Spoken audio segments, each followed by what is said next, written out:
2 card தான் friends அவருக்கு.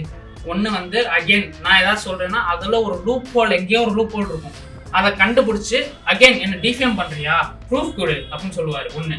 ரெண்டாவது விக்டிம் கார்டு ப்ளே பண்ணுவார். அகைன் சிம்பத்தைஸ், உங்களை ஏமாத்துறதுக்கு மேனிபுலேஷன். இந்த 2 கார்டு தான் அவரால் ப்ளே பண்ண முடியும்.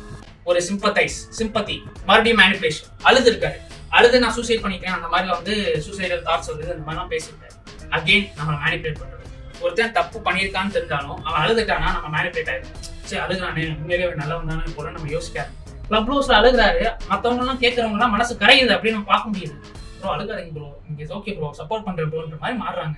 அப்படி ஒரு மேனிபுலேஷன். இப்ப நம்ம அழுகிறது, இப்ப உண்மை அழுகிறது உண்மையா பொய்யான்னு என்னால யோசிக்கவே முடியல. இப்ப நாளைக்கு உண்மையிலே நீங்க ஃபீல் பண்ணி அழுகுறீங்கன்னா உங்களுக்கு சப்போர்ட் பண்றதுக்கு யாருமே இருக்க மாட்டாங்க. உங்களுக்கு எதுக்கு நீங்களே ஒரு டீம் கிரியேட் பண்ணி உங்களே நீங்க டிஸ்ட்ராய் பண்ணிட்டு இருக்கீங்க. சிட்டி டிஸ்மேண்டில் யுவர்செல்ஃப்ன்ற மாதிரி பண்றீங்க. உண்மையை சொல்றேன், நீங்க உண்மையிலே சூசைடல் தாட்ஸ் உங்களுக்கு வருதுன்னா உண்மையிலே நீங்க அதை பண்றதுக்கும் வாய்ப்பு இருக்கு. அதுவே பயமா இருக்கு எனக்கு.